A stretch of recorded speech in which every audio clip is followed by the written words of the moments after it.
পরে খাইল না পরেরটা পরে আর সাংবাদিক দাঁড়ান সাংবাদিক পাইপটা কই সাথে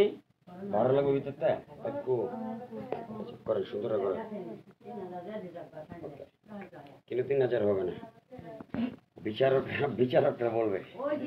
কত লাগবে ওই আর মানে বুঝবে আর মান বিচারক আমরা যে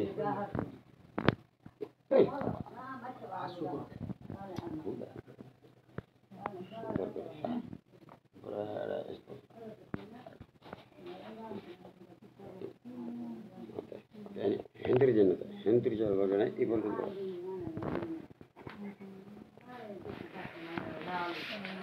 এটি কারণে পাওয়া গেছে আইনালার নাকি সাংবাদিক সাহেব আইনালের কাছে পাওয়া গেছে এটি আর বড়ি ছিল ওই বাকি বড়িগুলো আইনালের কাছে ওই বাকি বড়ি নিয়ে আইনাল বাসা থেকে পালাইছে ঠিক আছে